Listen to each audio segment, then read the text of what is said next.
So hey everyone, welcome back to null pointer academy. Last video में हमने देखा था कि check if array is sorted और नॉट। ठीक है, एकदम सिंपल था। तो अब उसी का वेरिएंट है कि check if array is sorted and rotated. ठीक है, तो चलिए क्वेश्चन को समझ लेते हैं एक बार, है ना। हमारा मुद्दा क्या है?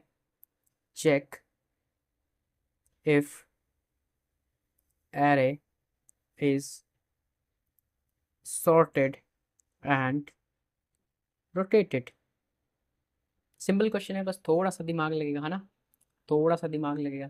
ठीक है, हमें एक एरे दे रखा है जिसका नाम है नम्स। इस बार एरे का बस नाम बदल दिया है, बाकी चीज़ें तो सेम ही रहेंगी ना। For example 3 4 5 2 1। तो हमें बताना है कि क्या ये एरे सॉर्टेड एंड रोटेटेड है। मतलब कि हमें जो इनिशियल एरे है वो सॉर्टेड होगा और उसको रोटेट करके क्या ये एरे बन सकता है। ठीक है, अगर मैं इस एरे को सॉर्ट कर दूं, अगर इसमें एरे को सॉर्ट कर दूं तो सॉर्ट ओके क्या आएगा? 1 2 3 4 5। ठीक है, अब हमें क्या करना है, जो ये सॉर्टेड एरे है, ठीक है, अगर सॉर्टेड एरे है और अगर मैं इसको by one place by one element clockwise rotate करूँ तो जो ये 5 है ये लास्ट से उठ के पहली जगह आ जाएगा। ठीक है, तो हमारा रोटेशन 1 के बाद हमारा नम्स कैसा दिखेगा? 5 1 2 3 4। क्या ये मैच कर रहे हैं? क्या गिवन एरे और हमारा रोटेटेड एरे मैच कर रहे हैं? नहीं। चलो एक बार और रोटेशन करते हैं। तो रोटेशन सेकंड, तो अब सेकंड रोटेशन में क्या होगा? ये 4 है, ये 4 उठ के 5 से पहले आ जाएगा और यहाँ से हट जाएगा। ठीक है, तो 4 5 1 2 एंड 3। अब मैच करो, क्या हमारा रोटेटेड एरे हमारे गिवन एरे से मैच कर रहा है? नहीं कर रहा। चलो एक बार और रोटेट करके देखते हैं। रोटेशन 3 इज इक्वल्स टू, अब इसमें क्या होगा? 3 उठ के आगे आ जाएगा तो 3 4 5 1 2। वोइला, ये तो हमारे गिवन एरे से मैच कर रहा है। इसका मतलब क्या है कि हमारा इनिशियल एरे सॉर्टेड था, हमने उसको रोटेट किया, रोटेट किया, रोटेट किया और हमें गिवन एरे मिल गया। कि मतलब हमारा जो एरे है वो सॉर्टेड था, हमने उसको रोटेट किया तो हमें ये एरे मिल गया। तो हमें अब बस यही चेक करना है कि क्या इनिशियल में एरे सॉर्टेड था और उसको रोटेट करके ये एरा बन रहा है या नहीं बन रहा। ठीक है, तो चलिए अब इसकी अप्रोच 1 डिस्कस कर लेते हैं, जो कि होगी brute force. Approach 1 is brute force. ठीक है, तो ब्रूट फोर्स में हम क्या करेंगे? जो हमने अभी किया ना, जस्ट जो मैंने आपको बताया, हम ब्रूट फोर्स में यही करने वाले हैं। हम ब्रूट फोर्स में क्या करने वाले हैं? हम क्या करेंगे कि हर एक इंडेक्स को रोटेशन पॉइंट मान लेंगे। ठीक है, उसके बाद हम क्या करेंगे? हम चेक करेंगे क्या उस रोटेशन पॉइंट पे रोटेट करने के बाद हमारा गिवन एरे बन रहा है या नहीं बन रहा। ठीक है, मतलब सबसे पहले एरे को सॉर्ट करेंगे जो दिया हुआ है, फिर हर एक इंडेक्स को रोटेशन पॉइंट मान के चेक करेंगे क्या कि वो एरे हमारे गिवन एरे से मैच हो रहा है या नहीं हो रहा। अगर हो रहा है तो गुड, नहीं हो रहा तो हम कह देंगे भैया सॉर्टेड और रोटेटेड नहीं है। ठीक है, हम आइट्रेशन करेंगे। इसका कोड देख लेते हैं ना, एक कोड देख लेते हैं। कोड लिखते हैं, हम क्या करेंगे? 4 i = 0, i n i plus plus.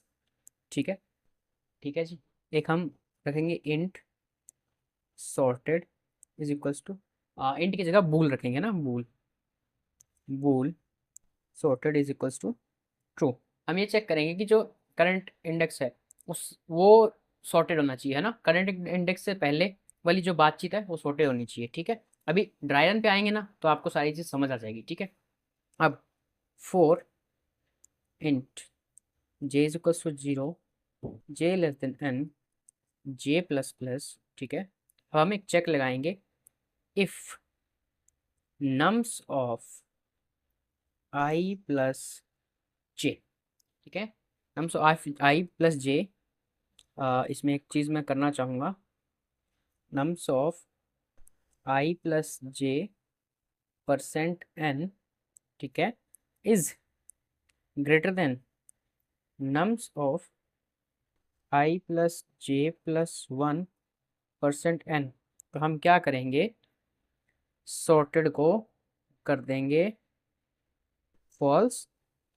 ठीक है, सॉर्टेड को हम कर देंगे फॉल्स और हम यहीं पे लूप को रोक देंगे। ठीक है, लूप को रोक देंगे। अब लूप के बाहर आएंगे, अब कहेंगे if sorted then return true, then return true, ठीक है, रिटर्न ट्रू।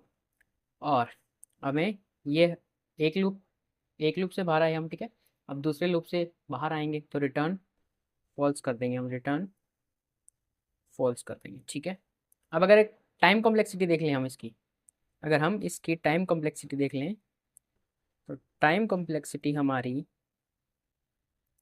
आसानी से दिख पा रही है कि बिग ऑफ एन स्क्वायर होगी। क्यों? क्योंकि दो नेस्टेड लूप चल रहे हैं, दो नेस्टेड लूप चल रहे हैं, ये रहा, है ना, ये दो नेस्टेड लूप चल रहे हैं जो आपको स्क्रीन पे दिख रहे हैं, ठीक है। अब इसका ड्राई रन करके, और स्पेस कॉम्प्लेक्सिटी इसकी क्या रहेगी, space complexity big of one रहेगी, वो भी लिख देते हैं ना, स्पेस कॉम्प्लेक्सिटी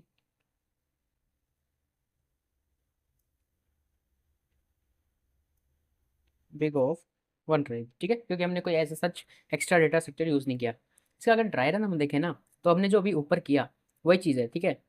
हमने क्या किया कि हम आए, एरे लिया, ठीक है, इस पे खड़े हुए, और ये परसेंट एन लगाने का क्या मतलब है कि हम लास्ट वाला जो एलिमेंट है उसको फर्स्ट वाले से भी कंपेयर कर रहे हैं कि क्या भाई वो छोटा है क्या, ये वाला इससे छोटा होना चाहिए ना, ठीक है।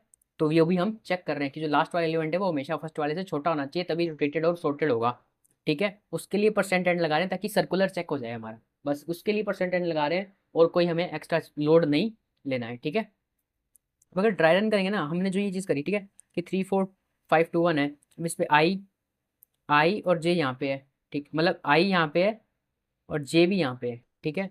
हम चेक करेंगे क्या वो इससे बड़ा है, अगर पहला एलिमेंट अगले एलिमेंट से बड़ा हो गया, अगर करंट एलिमेंट उसके अगले एलिमेंट से बड़ा हो गया तो मतलब सॉर्टेड तो है ही नहीं, अब सॉर्टेड नहीं है तो रोटेटेड का मतलब ही नहीं पैदा होता। तो इस तो जो हमने यहाँ पे ये जो अभी रामायण की थी ये वही है, ब्रूट फोर्स का ड्राई रन इसी में हो जाएगा, क्लियर है।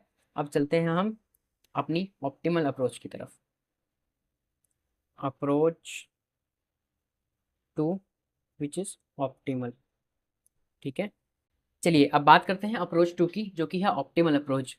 अब जब हम ऑप्टिमल अप्रोच की बात करेंगे तो उसमें हम ये देखेंगे अगर एक एरे सॉर्टेड और रोटेटेड है तो हमारी एक ऑब्जर्वेशन आती है, ऑब्जर्वेशन क्या आती है, ऑब्जर्वेशन क्या आती है कि हमें exactly one point where nums of I is greater than nums of I plus one, मतलब कि अगर एक एरे जो गिवन है वो रोटेटेड है, सॉर्टेड एंड रोटेटेड है, तो एक पॉइंट ऐसा आएगा और एग्जैक्टली एक ही आएगा, या तो एक आएगा या 0 पॉइंट्स आएंगे, जिसमें कि करंट एलिमेंट अपने अगले एलिमेंट से बड़ा होगा, और यही पहचान है एरे के सॉर्टेड एंड रोटेटेड होने की, ठीक है। और अगर ऐसी एक से ज़्यादा पॉइंट मिल गए, अगर ऐसे एक से ज़्यादा पॉइंट मिल गए ग्रेटर देन वन, तो हम कह देंगे कि एरे सॉर्टेड एंड रोटेटेड नहीं है, यही ऑब्जर्वेशन है, ठीक है। अगर इसका एग्जाम्पल देख लें, ठीक है, एग्जाम्पल मेरे पास है, यही ले लेते हैं 3 4 5 1 2, 3 4 5 1 2, ठीक है। अगर हम देखें 3 4 से बड़ा है, नहीं, 4 5 से बड़ा है, नहीं, 5 1 से बड़ा है, हाँ बड़ा है, 1 2 से बड़ा है, नहीं, क्या 2 3 से बड़ा है, सर्कुलर चेक, नहीं। तो एग्जैक्टली एक पॉइंट मिला जहाँ पे करंट एलिमेंट अपने अगले एलिमेंट से बड़ा है, और यही पहचान है सॉर्टेड एंड रोटेटेड एरे की, ठीक है। अब इसका अगर हम कोड देख लें, बहुत आसान कोड है, ठीक है, 4 int I is equals to 0, I less than n, I plus plus हम कहेंगे, और एक काउंटर वेरिएबल लगा देंगे, है ना, ग्लोबली कर देंगे, int count is equals to 0, ठीक है। हम कहेंगे if nums of I, ठीक है, nums of I, ठीक है, is greater than nums of I plus 1% n, ये सर्कुलर चेक लगाएं, ठीक है। तो हम क्या करेंगे, काउंट प्लस प्लस काउंट को एक से बढ़ा देंगे, ठीक है। यहाँ पे हमारा फोर लूप खत्म करेंगे और हम क्या करेंगे, return count greater than equals to 1, ठीक है। Count greater than, sorry, less than equals to 1, greater than नहीं, लेस देन, ग्रेटर देन 1 हुआ तो, अगर लेस देन 1 हुआ तो ट्रू आ जाएगा, और ग्रेटर देन 1 हुआ तो फॉल्स आ जाएगा। वही हमारी कंडीशन है कि हमें एक से ज़्यादा ब्रेक पॉइंट मिल गए तो फॉल्स है, और एक से कम मिले या एक मिला तो ट्रू है ना। तो इसकी टाइम कॉम्प्लेक्सिटी क्या हो जाएगी, टाइम कॉम्प्लेक्सिटी क्या हो जाएगी, big of N, big of N क्यों हो जाएगी, क्योंकि एक सिंगल पास में हुआ है। स्पेस कॉम्प्लेक्सिटी क्या हो जाएगी, बिग ऑफ वन, क्यों, क्योंकि हमने कोई एक्स्ट्रा स्पेस कैरी ऑन किया ही नहीं, ठीक है, हमने कोई कैरी ऑन किया ही नहीं, ठीक है। और चलिए अब इसका एक्चुअल कोड देख लेते हैं। I am declaring int n is equals to nums dot size and int count is equals to 0 for int I is equals to 0, I less than ni plus plus, sorry if I am typing fast, and if nums of I is greater than nums of I plus 1% 10, then count plus plus, ठीक है। And return क्या कर देना है, count less than equals to 1। इसको compile करके देख लेते हैं, क्या कंपाइल हो रहा है, यस कंपाइल हो रहा है। इसको सबमिट करके देखते हैं क्या सबमिट हो रहा है।